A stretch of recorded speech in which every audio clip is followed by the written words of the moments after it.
Hello and welcome back to Drilled. I'm Amy Westervelt. Today we are bringing you another interview in our ongoing series, Drilling Deep, in which we interview the authors of various books coming out on climate, the energy transition, the economy, and politics surrounding those things, and all of the above. Usually these interviews are being done by Adam Lowenstein, who is reading all the books and talking to all the authors for us. And that is true of this episode as well. This time, Adam spoke with Jean-Baptiste Fressoz, who's the author of More and More and More, an all-consuming history of energy. This book is great. It looks at how green innovation and decarbonization are not necessarily the same thing. In fact, Fressoz points out that it is perfectly reasonable and, more importantly, accurate to assume that the consumption of oil, gas, coal, and even wood will continue to increase right alongside clean energy. I've written about this a bunch. Lots of other people have as well. If we only tackle the energy source and we don't tackle our behavior or our attitudes towards consumption, then we're going to end up using too many critical earth minerals or creating a bunch of environmental problems, getting lithium, or building a bunch of electric SUVs that nobody needs.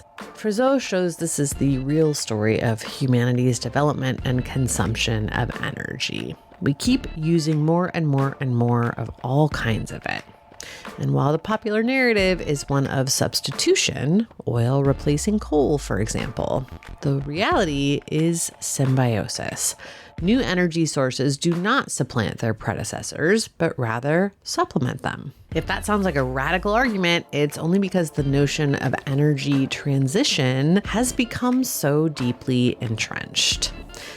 In a conversation recorded in September, Adam and Fressoz discussed how the premise of energy transition became widely accepted as true and inevitable, why clean energy innovation is not the same thing as decarbonization, how the fossil fuel industry helped launder pipe dreams of non-existent technologies like carbon capture and storage into mainstream climate solutions, and much more, and more, and more. It's a really fascinating conversation. I hope you enjoy it as much as I did.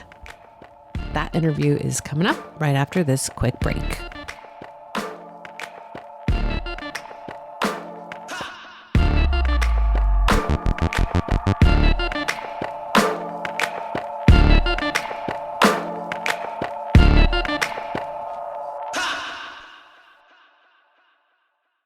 So I know the U.S. publication was just last month, but the book's been out elsewhere for a while, right? And it's become quite successful. It's been in France. It has been published in France in January 24, published in October 24 in Britain. And in Spain, it's more or less the same. So it's been out for a year, more than a year, actually, a year and a half. How has the reception been in America versus where it was published previously? I mean, in France, there was really a warm reception. I got several pieces and people were interested in this, historical outlook on this very consensual but strange notion of energy transition. I think in the US, the reception for the moment has been rather quiet. Perhaps it's because the debate about climate change in the US has shifted so much to the right and to climato-skepticism and all that my book is not really, adapted to fight in this debate.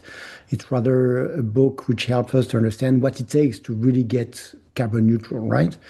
So, I mean, that's the big difference, I think, that I noticed between the US and Europe. From what I hear from people working in finance or insurance industry, basically they say that Trump re-election is a backlash also in European finance. For instance, there were a lot of commitment of companies going net zero, having net zero strategies, and all this now is being reduced, and so it has effect and bad effects and terrible effects on the rest of the world as well. But You're right. We should not be obsessed with the US. I think the US now is just like 13 or 14% of CO2 emissions. What is at stake is what's happening in China, basically, and in Asia in general. And there, I mean, there are some good news about the development of solar energy, but there are also bad news about deployment of new coal power plants at the same time. And so my book helps us understand why these two phenomena can happen at the same time, why coal and solar energy are not necessarily in competition, why we have a far too simplistic vision of energy dynamics where new energy replace the old ones, but in fact, energies are in competition, but they're also in symbiosis.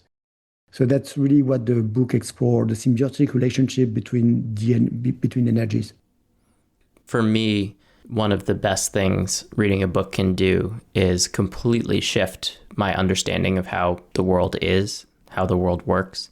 And I think this is one of those books. And so I want to take a sort of a roundabout approach to getting to your core argument, because I think it's very simple on one hand, but it's such a fundamental transformation in how so many of us see the world and understand how we got here, that I want to kind of ease into it to make sure it's clear for folks. So the question I want to start with on that front is why humanity is still burning so much wood.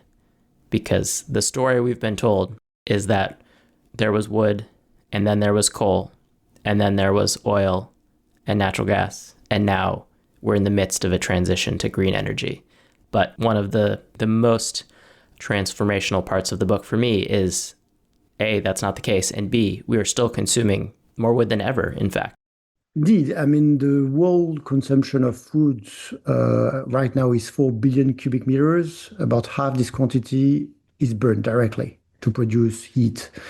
I mean, why we burn so much wood? First of all, because for a big part of the population, it is a major fuel. For the poor, in the poor world, wood remains extremely important. But actually, wood has also increased in the rich world, which is probably more surprising. But for instance, wood energy is very important for the paper industry. And the paper industry is a huge industrial consumer of energy, the fourth largest consumer of energy. The first is steel, the second is cement, the third is chemical industry, and the fourth is the paper industry. And paper industry is using more and more wood to power its production process. And right now, the wood energy consumed in the paper industry in Europe, for instance, is more or less the same as the solar electricity in Europe. So we're talking about, a serious amount of wood energy here. But in a more general way, I think it's important to notice that the more you got oil, and once you got oil, wood is becoming cheaper and cheaper. Because with oil, you've got chainsaws, lumber trucks, all sorts of machines which make wood much cheaper, so you can burn more wood because you've got access to more wood. And another thing is, thanks to oil and gas, you can produce, and pesticides and fertilizer, you can produce much more wood on a certain area. The yields, the productivity per acres of forest plantations has increased a lot since the 1960s, especially with the production of eucalyptus, which is like a kind of a miracle tree. Just to give you an example, in Brazil, a eucalyptus plantation, they can reach like 40 cubic meter per year and hectare. A forest in Europe would be like 2 or 3 cubic meter per year per hectare in the early 20th century. So there is a radical transformation of the production of wood. And that makes that wood energy has increased. For all these reasons, wood energy has increased lots in the 20th century. One of the things that you show in this book is that different energy systems, different materials are symbiotic. Can you describe what that means, and maybe using the relationship between coal and oil? I think you say it's one of the most important relationships in modern history. Yes. Basically, the history of energy has been obsessed with substitution, with transition, with competition, how oil displaced coal, because of course, when you've got diesel engine, you can get rid of old steam engines, which are particularly inefficient. But it's just one part of the story. In general, energies are in symbiosis. They have symbiotic relationship. They are intertwined. And just to give you an example about oil and coal, to produce a car in the 1930s, Ford company would need like 7 tons of coal to build an automobile because Ford produced its own steel, it produced its own electricity. And 7 tons of coal, it means that at that time, an automobile is just as much a coal technology as an oil technology. Because at that time, the Ford T would burn more or less 7 tons of oil during its lifetime. And it's even worse than that because to use an automobile, you need roads, obviously. And to make roads, you need cement and steel. And these two materials are also coal dependent, right? So that's why, despite the advance of oil, actually, you burn more and more coal. I mean, there is no opposition at all. And then to extract oil, you need a lot of steel tubes. When I say a lot, it's really a tremendous amount. Like the US at the beginning of the 21st century used more steel to extract oil than the whole US economy used in the early 1900s, right? So there is really a symbiotic expansion of both coal and oil, and the two go along very well together. Once you start to think energy like this, the idea of energy transition, of course, starts to become stranger and stranger, right? So the first part of the book is really an explanation of why coal, oil, woods, and all energies actually are completely intertwined and growing symbiotically. And the second part of the book is how come that this idea of energy transition became so, natural, whereas it shouldn't be. It's a really weird notion. Yeah, let's go there actually and talk about where this narrative came from. I'm particularly interested in talking about the role of industry and the role of intellectuals. Both groups, obviously lots of overlap between the two then and now, are partly responsible. But can you talk about the genesis of this narrative, which has become so entrenched that a lot of us, I think, including me, until I read this book, just saw it as, again, the way things are? I mean, for the first thing to notice is that for a long period of time, nobody talked about energy transition because what I just explained was completely self-evident for all. They knew that coal would be necessary just to produce steel, for instance. Like in the 1950s, American conservationists, they were asking questions such as, will there be coal in the 23rd or 24th century? We should, economize coal because we will need coal for a very, very long period of time in the future. So they did not imagine energy system shifting suddenly to another base. I mean, it was not something they had in mind. And then there is a small group of scientists, experts who started to talk about energy transition. Most of them were atomic scientists, US atomic scientists who had participated to the Manhattan Project, the creation of the first atomic. So we're talking 1950s, roughly. Yes. Or, right after actually Hiroshima and Nagasaki, right after that, they start to imagine, what you could do with this tremendous invention in a way. I think for some of them, they felt guilty about the atomic bombing of Japanese cities. And they wanted to explain that what they had done during the war was not just this terrible instrument of destruction, but was also the key for the long-term survival of humanity. It was the only energy that you could project in a far, far away future. There is an atomic scientist called Alvin Weinberg, who was a participant to the Manhattan Project, and then he became a very important character. He was the head of Oak Ridge National Laboratory after the war, and in his biography, he explicitly explained. He said that I became obsessed with the breeder reactor.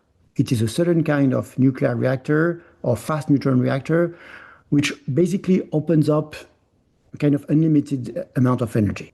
Or, energies for not decades or centuries, but for millennia. So it's really become a kind of, providential technology.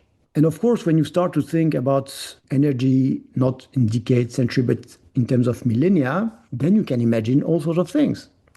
And you especially imagine the end of fossil fuels. There will be an energy transition because fossil fuels are finite. There is a limited amount of them under the ground. So there will be there will be a time when we'll have exhausted fossil fuels, and the world will run on atomic energy and hydrogen, because they know that you need, like a liquid to power ships or boats or cars and so on, right? So that's what their vision was. But another important character in this respect is actually Marion King Hubbert. That I don't know how famous he is in the US, but he's really an important theoretician of peak oil in the 1950s. Yeah, there are certain online communities, I think, where he's probably quite well known, the peak oil crowd. So basically, in the 1950s, he was explaining that the US would reach its peak oil production around 1970. Actually, right now, the US, I think, is producing 50% more oil than in 1970, because he could not see shale oil basically coming. So Marion King Hubbert, in 1955, is recruited by the Atomic Energy Commission. And he becomes like a prominent voice in defense of the breeder reactor. He writes special reports that are read by John Fitzgerald Kennedy about the breeder reactor. And in his work, he said that, we have to develop this technology because we need to make a transition from oil, coal, and gas to nuclear energy.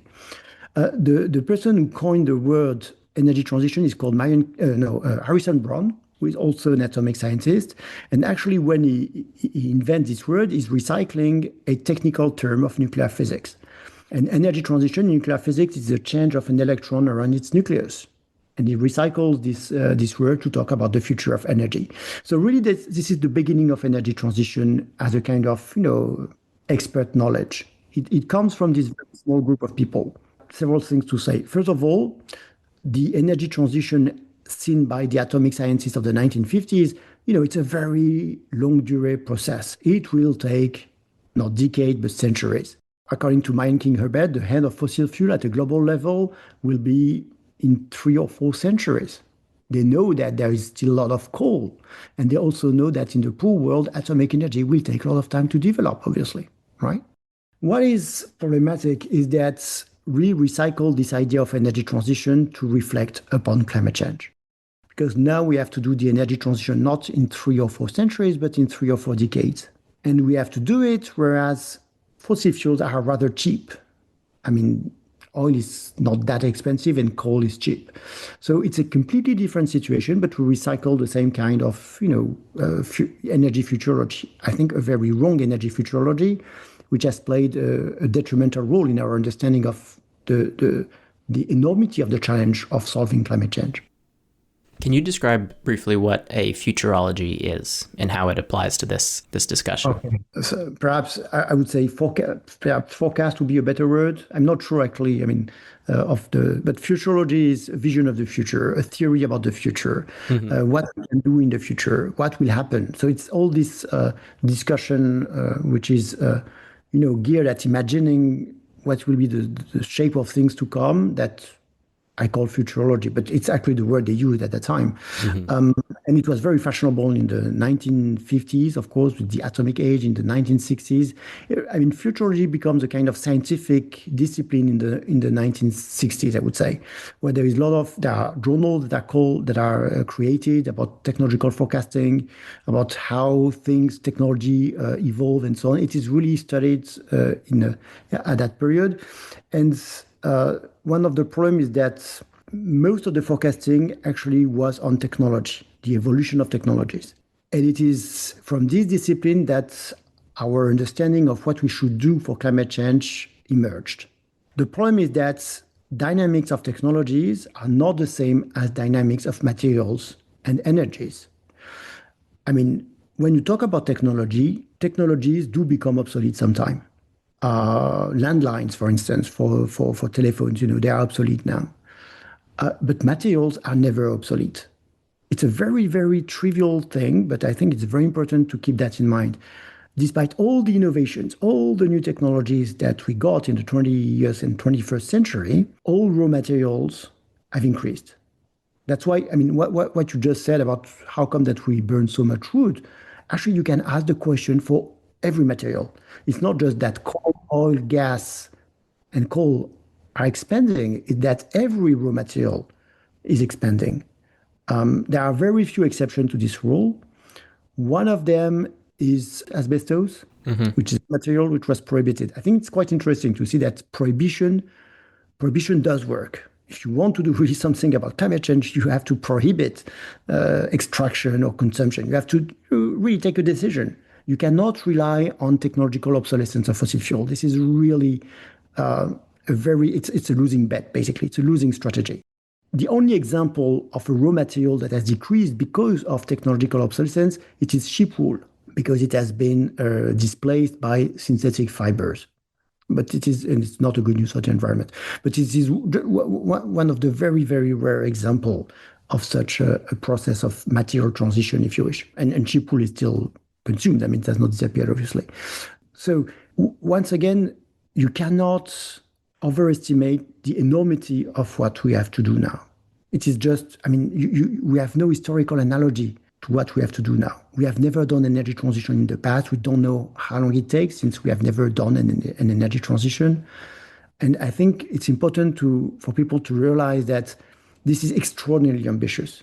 It's not just a matter of putting some solar panels and windmills. It's much deeper than that.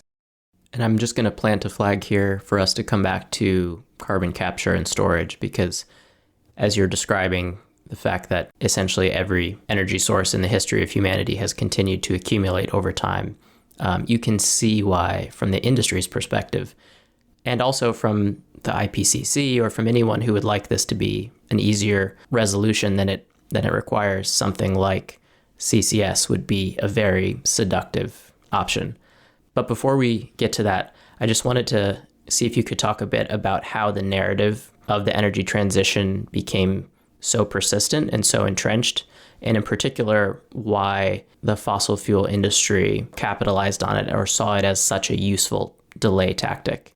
To come back to what I was saying before, basically in the 1960s, there are just a small group of people talking about energy transition. They were nuclear promoters of nuclear energy, of fast breeder reactor, a very specific kind of technology. But then there was something happened, which was the oil shock and the energy crisis. After 1973, the phrase energy crisis became omnipresent. I mean, it was on every mouth. It was on talk shows, on the New York Times. So it was really like an obsession. And energy transition actually became natural as a solution for the energy crisis. If there is one person that has been really important to really normalize this idea, it is a US president called Jimmy Carter. On the 18th of April 1977, he gave a very important talk on television where he says, I mean, in the past, the US has done two energy transitions, one from wood to coal, the second from coal to oil, and now we have to do a third energy transition. It was a very astute way to sell to the US public the increase of the coal industry. I mean, Jimmy Carter is now remembered for having put some solar panels on the roof of the White House. Right. That he supported solar energy. And that actually sounds pretty appealing right now. Yeah, it sounds very appealing. And I think he was probably he wanted to do something about solar energy, but he was also not very naive about what we could do with solar energy in 1970. So actually the main basis of his energy policy was coal. Oil is going to become more expensive. We have to dig more coal in the US. We even need to, according to him, to liquefy coal, to transform coal into a synthetic fuel. And actually, it is really at this particular moment in history that climate change emerged as a political issue in the US. In 1979, you have the very first audition by the Senate of climatologists, because you got two branches in the Democratic Party. One was in favor of the energy policy plan of Jimmy Carter, and another was very critical. So climate change at the beginning was a kind of argument against this energy policy by the president. Anyway, so in 1977, Jimmy Carter used this idea of energy transition. It was to make to make coal appear futuristic. We are not operating coal mines, which are very polluting and so on. We are doing an energy transition. That sounds much better, right? And actually, right, because right after the speech on TV, the New York Times has an article saying that the US and the world at the beginning of a new energy transition or something like that. So it was a PR move, basically, an astute PR move. And shortly after this talk, energy transition was taken up by UNO. There was a conference on renewable energy in Nairobi a few years later, and energy transition was all over the place. It is then taken up by the OECD, like in Paris, an international organization. It becomes natural. Okay, everybody's talking about energy transition. Interestingly enough, the environmentalist movement, which never talked about energy transition before, after the president talked about it, started to say we have to do an energy transition to solar energy. So really, it's really this particular time that really energy transition started to emerge. But really, once again, at that time, energy transition could mean anything, like a pipeline in Alaska. It could be more coal in the US. It could be liquefaction of coal, anything that would increase energy sovereignty for the US, again, the Middle East. That was really what the first output of energy transition discourse was really in this context. Then it was kind of forgotten. I would say that in the 1980s, there was a really low point about discourse around energy transition, and it reemerged with climate change. And here, it's really an issue about in history of science. You got basically the same experts who had worked on the energy crisis became the experts of the climate issue. And that's really why we have recycled this wrong vision of energy dynamics from the 1970s up to now. That's really because they are the same kind of economists, like energy economists fighting the energy crisis. A few years later, there would be climate economists fighting climate change, and they would just recycle the same kind of theories. William Nordhaus is probably the most famous one. Nobel Prize in Economics for 2018. It's very clear. Basically, energy transition for him was a way to justify, it was a delaying tactics. In 1973, he writes a paper on the energy crisis, explaining that oil is becoming more expensive. Should we economize oil, conserve oil? Not at all. On the contrary, we have to extract oil right now while it is expensive, because with the breeder reactor, oil might become obsolete at the end of the 20th century. This is a 1973 paper. 2 years later, he wrote the very first paper of climate economics, and he has the same reasoning.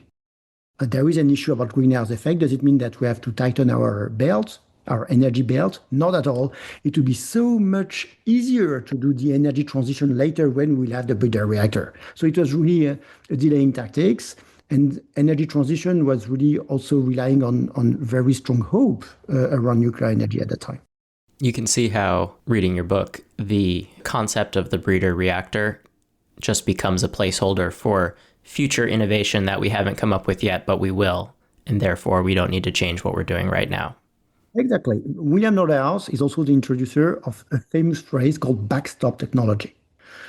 Backstop technology, it's a non-defined technology that will save the beans in the future, basically. So for a long time, it was breeder reactor and hydrogen. Now it's carbon capture and storage. But when you read articles of climate economics, they still have this hypothesis. We assume there is a backstop technology that at $100 per ton of CO2, can capture CO2 or whatever, right? So it's a very abstract vision of technology, a deeply wrong vision of technological development, but it is still with us today.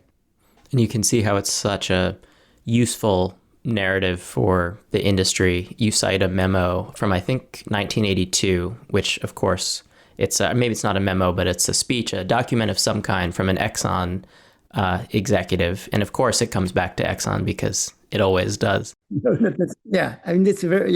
Edward David, who was the chief of Exxon R&D, a very interesting character. He was a science advisor of Nixon before that.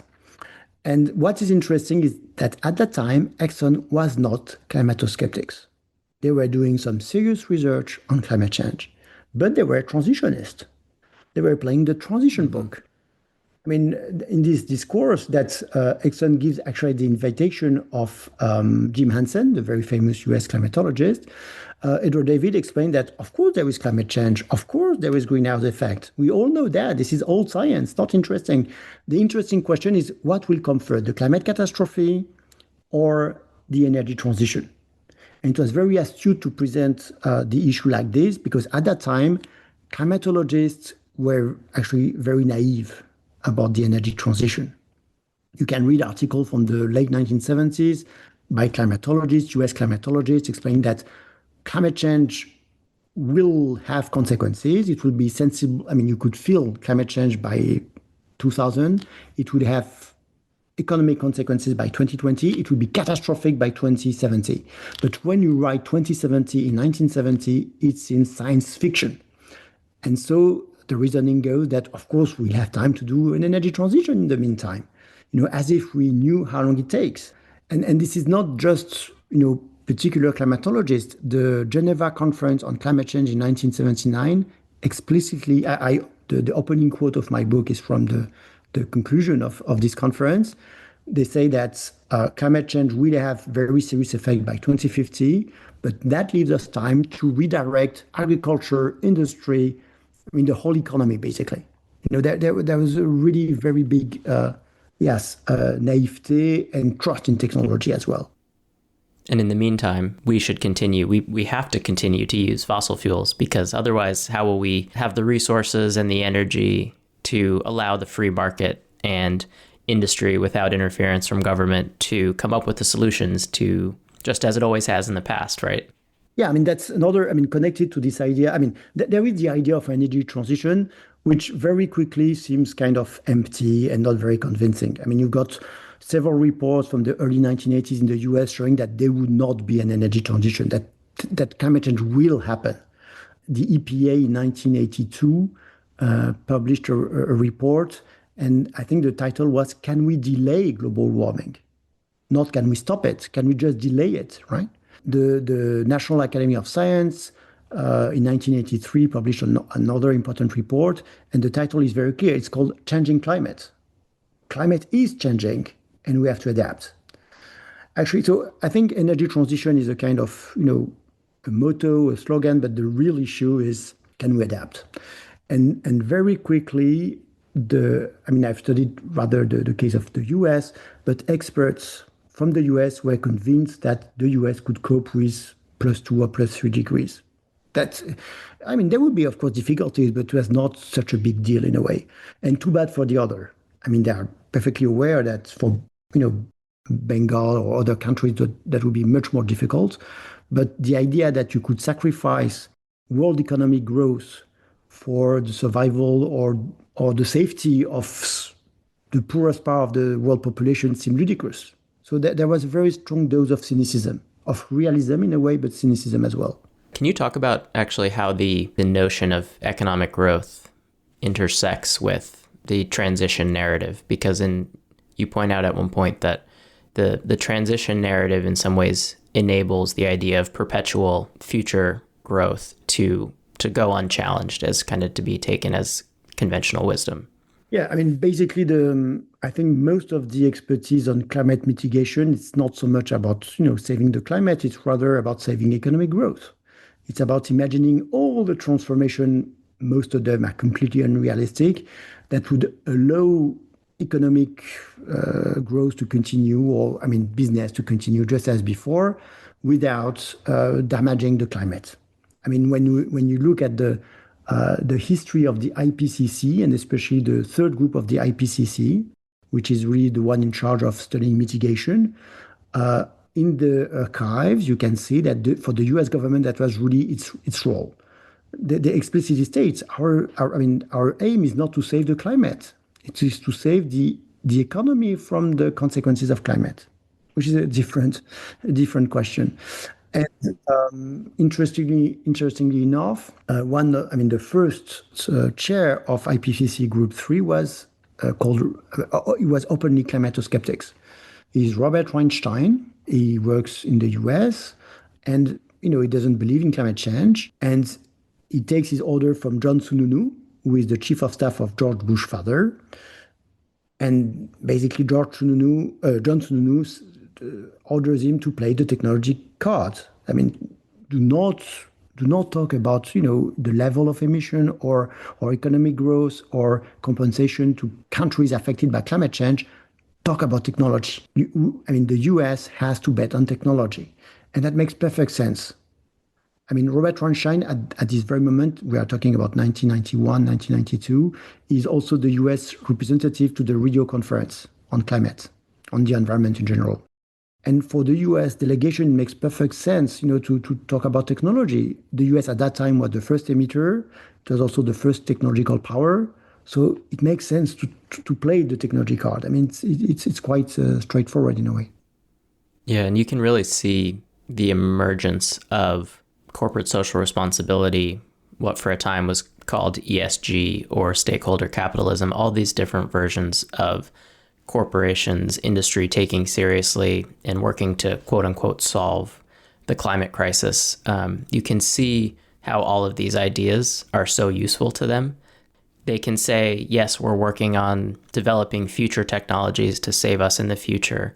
You distinguish it from climate denial, because in a lot of ways, climate denial was an old ideology that stopped serving them well decades ago. A much more effective and insidious one is, accepting that there is a problem and saying we're working on it in the future. And that becomes a delay tactic, as you point out, that they can deploy pretty much indefinitely, all the way up to today's corporate sustainability, whatever you want to call it. Yeah. I think that's why the discourse of 1982 by Edward David, the guy from Exxon, is so interesting. Mm-hmm. Because it's really like the founding stone of this transitionist playbook about we are aware, we are concerned, and we are working on it, but let us do it. Basically, we are the people in charge. We've got the money, we've got the know-how, we have the R&D department, and we will solve it. I mean, this really became central at the Rio Conference of 1992. The general secretary of the conference was a Canadian called Maurice Strong. He was also an oil businessman, working for a Canadian oil company. And he was a part of all sorts of influential investors and, important people. And basically his motto was we need to integrate multinationals. Multinationals are the key because they are the one who can solve the issue. They create the problem, they will solve the issue. And I think it has had a significant consequence on the IPCC. Because when you look at the experts working for the IPCC Group 3, you can be struck that there are so many employees of oil companies, of electrical companies, of automobile industry. There are, people from the industry. It was really what the IPCC was about. Once again, if you go back to US archives, the US government in 1988, when the IPCC is created, explicitly says that we need to put the government into the loop. When the IPCC is created, there was already an international organization on climate change, which had been set up by the World Meteorological Organization and the UN Environmental Program. They had really very big ambitions, like reducing by a quarter CO2 emission in 20 years, or no, even less, in 15 years, which seemed completely crazy to the US government. And they say, we need to create a new expert body. And the important letter in IPCC is the I. It's intergovernmental and not international. So what the US and probably Britain wanted was that the government would designate people from, not just environmental ministries or research ministry, but they also wanted people from the agricultural ministry, from the industry, from energy ministry, and so on and so forth. And that's why we've got so much expertise coming from the industry. And you could say that it's kind of a conspiracy theory, but when you look at the story of CCS, carbon capture, it's quite clear that, they actually succeeded. How come there is so much about carbon capture and storage in the IPCC Group 3 report? How come that carbon neutrality depends on so much negative emissions? I think with technologies that don't even exist yet, right? They exist in a very marginal way, in very specific countries. Yeah. They exist to actually extract more oil. The only place where you really capture CO2 is when you want to make what is called enhanced oil recovery.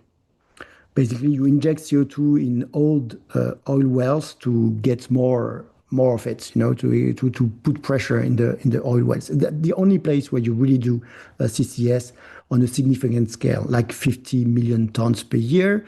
But when I'm saying that the IPCC Group 3, the net zero scenario rely a lot on negative emissions, it's because they expect 10 gigatons of carbon capture and storage, not 50 million tons, 10 gigatons, 10 billion tons. It's just a crazy number.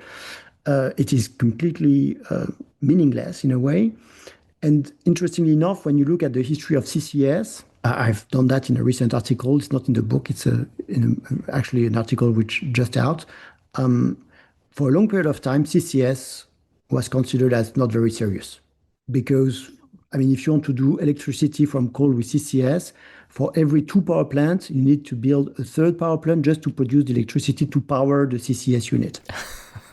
It's a complete waste of energy, of money, of resources. Oh. Anyway, so it was considered as completely ridiculous, even by the IPCC in the early 2000s. And then the oil industry pushed CCS from 1992 onward, saying that's really an important technology. We publish a lot of papers. We even create journals on CCS, like peer-reviewed journals. But actually, they were reflecting the oil industry interest. And in 2005, the IPCC published a special report on CCS. And that really changed the status of the technology. From a very dubious technology, it became a central element for carbon neutrality. And when you look at the reference of this report, most of the reference, they come from the oil industry or the fossil fuels in general, actually. So, that's why I think we have really to understand that the expertise on mitigation is co-produced with different lobbies. It's not like abstract knowledge. It's not like disinterested scientists. It's more problematic than that and more interesting in a way. You've got groups of industries fighting to push their own technologies, and they produce papers, which is completely natural. It's normal. It's not like a conspiracy. It is, how science works in a way. It is, of course, it depends on funding from companies, especially when it is applied science. All the science on hydrogen, on CCS, on kind of far-fetched technologies or complex technologies, it is really applied science, and it's co-produced with specific industries. And then in some ways it's laundered through the IPCC or other organizations, institutions that we rightly, in a lot of ways, treat as objective scientific research bodies. And then you have CCS go from something along the lines of, I almost laughed, but laughing to keep from crying, reading the part in the book about the giant CO2 lakes buried in the ocean or something. CCS is sitting alongside those, and then it comes through this laundering process, and it comes out as basically the plan for humanity to save the planet. I don't want to really, in a way, the modelers making these ridiculous scenarios, we can pity them because they are asked an impossible task. Right. To find a scenario where we reach carbon neutrality without touching so much the economy. We'll have the same kind of world with the same kind of movement, travels, agriculture, and so on, but without CO2. It's an impossible task. And of course, they want to introduce these ridiculous technologies. They have it's the only way they can do that. But the problem is that, you can read it both ways. You can say that, and actually they explain that they did that around 2005, 2010, basically, to push government to be ambitious, to show that carbon neutrality was possible. And in a way, the Paris Agreement of 2015, to respect 2-degree warming, was really made possible thanks to these scenarios. How, even if they are absurd, they had this, advantage. So, but that's one positive reading. The more negative reading would be that they introduce false hopes and a false sense of safety. It gives the impression that you got competent engineers that in the end will solve the problem. And this is really depoliticizing the issue. It's really like infantilizing the population because we have been sold, false promises in a way. And I think it prevented us to have a more political discussion on climate change. I think a more adult conversation would be that there will be CO2 in the economy in 2050 because there are many sectors that we don't really know how to decarbonize or not at scale. So the key question, the key discussion, democratic discussion that we need to have is, I mean, where do we put this CO2? Where do we invest it? What is the CO2 that is vital, that is necessary, and the CO2 that is about luxury consumption, for instance? It's really something we should be able to discuss without being treated as kind of dangerous degrosser or whatever. No, it's just the only reasonable way to frame the issue. There's something you point out toward the end of the book. It was a real mental shift for me. It stems from everything that we've talked about here and from everything that you argue in the book leading up to this point. But you note that the rise of wind and solar power is treated as, quote, equivalent to the disappearance of fossil fuels. And I had always thought of it just like that the salvation would come in the spread of solar panels and turbines around the world. But as you point out, green innovation and decarbonization are not the same thing at all. And we misunderstand that at our peril. I mean, the book is certainly not against renewable energy. It's the only good news in a way. The fact that solar panels are cheap and they are extensively used in the poor world to diminish the consumption of coal. So that's the only good news. But we have to recognize that it is a necessary step, but it's insufficient. Basically, renewables are interesting technologies to produce electricity, but electricity production is just 40% of emissions. Then you got all the rest, where renewables are not that interesting and not that useful. I mean, to produce cement, steel, plastic, fertilizer, food in general, you don't do that with solar panels. It's not true. Another way to put it is we can talk about a transition in the electricity sector, but probably not in the rest of the economy. So there is a big difference between putting solar panels and windmills and decarbonizing the whole economy, which is much bigger than the electricity sector. And one possibility, and probably the most probable, is that in the next decades, there will be more and more so-called green electricity that will power a world that will remain deeply entrenched in fossil fuels for all the rest. Be it the production of materials, steel is a good example, of course, but also the production of food. I mean, in the book, I haven't touched upon agriculture, but it's actually a key topic.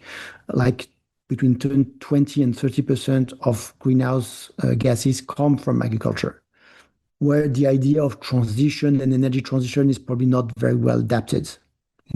So I mean, we have to realize that I think one important thing is to recognize that we don't know how to do that. Nobody has the solution, and we need to discuss that in a very clear-minded way, and in a also more political way, because the idea of energy transition is, at the end of the book, I say this is the ideology of capital in the 21st century. It is obvious when you think about it. Thanks to energy transition, all big companies, they are on the right side because they can invest, they can innovate, and so on. It's really a powerful tool to depoliticize the issue, and I think a big part of the climate discussion should be about redistribution of the emissions.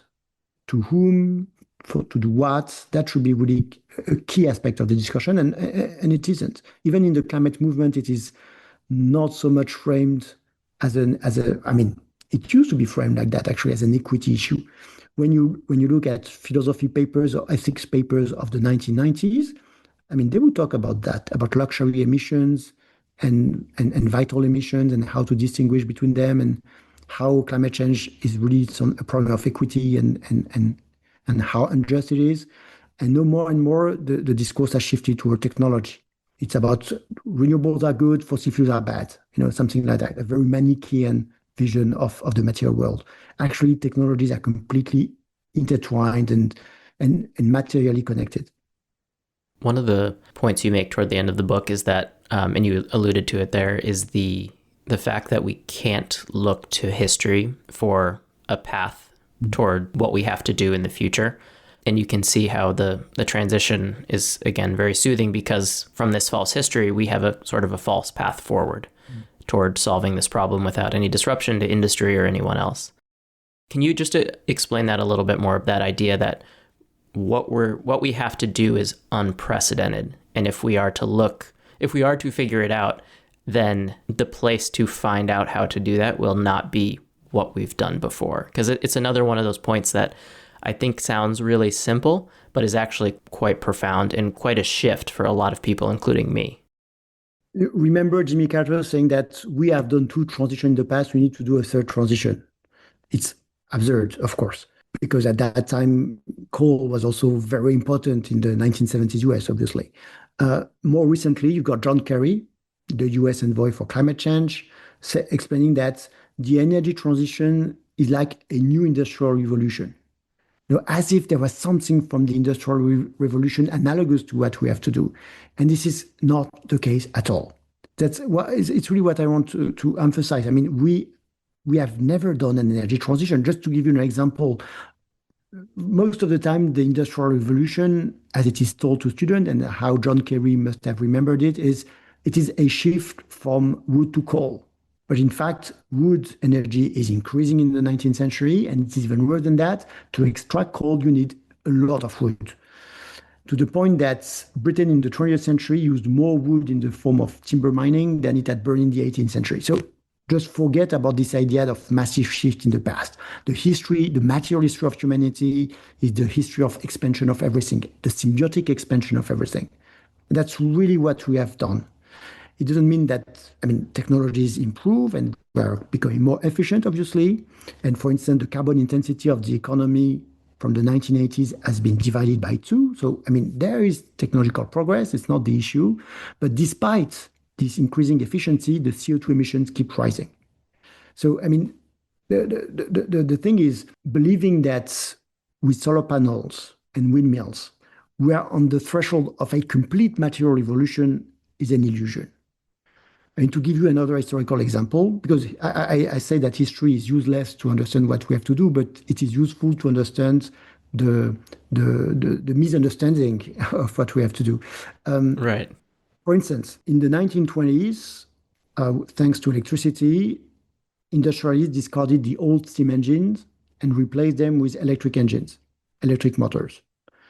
Electric motors are extremely efficient compared to steam engines. When you do that, you divide by 10 the carbon intensity of industrial force of machines. It's an enormous progress, right? That happened after World War I, basically in the US, during World War I and after World War I. Today, when you replace a gas power plant with a solar panel complex, you divide by 10 the carbon intensity of electricity. So we have been there before. Solar panels and windmills are just part of the history of technological progress. They're not a massive shift in the material history of humanity. And it's even worse for electric cars. Of course, they're better than petroleum car, but they're certainly not zero emission. This is, of course, a lie. So, I think we have to really understand that what climatologists explain that we need to do is really unprecedented. Even at a national scale, it's very difficult to see countries really getting out of coal or gas or oil. Very often, recently you had papers explaining that Britain has escaped coal, has really exited coal. Actually, no. Britain is still using a lot of coal in its import. The British way of life or the French way of life or the Norwegian way of life, those countries that don't burn coal anymore, depends on coal. Because we import so many goods and we use steel and so on that depends on coal. So once again, we have to underline the fact that energy transition is really based on a false history. It projects a false history onto a very, shadowy future.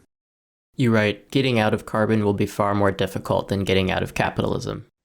And that really puts the scale of the challenge, if we are seeing reality clearly, in perspective. I'm not going to pretend that I'm completely agnostic about that, but I think getting out of capitalism is probably one step that could help to get out of fuels. For a very simple reason. It's because, if you define capitalism by the private property of the means of production, then of course it's still very lucrative to extract oil. So, oil will be extracted. So you really need a very strong political decision to say we don't invest anymore in these sectors. So it's a kind of control of capital. It's not necessarily like the Bolshevik Revolution, but it's really a very, very serious and stringent control of what is authorized, what is acceptable. But when I say it's more difficult, it's because I could easily imagine that. And in a way, in many countries, the energy sector is nationalized. Like in France, EDF is a national company. British Coal for a long time was a national company in Britain. It's quite common to have a kind of public energy providers. But it's very difficult to imagine, not using coal, oil, gas anymore in 2 decades. That's something which, as an historian, I really have difficulty to imagine in a way. Jean-Baptiste, thanks so much for writing this book and for this conversation. Thank you so much, Adam, for having me.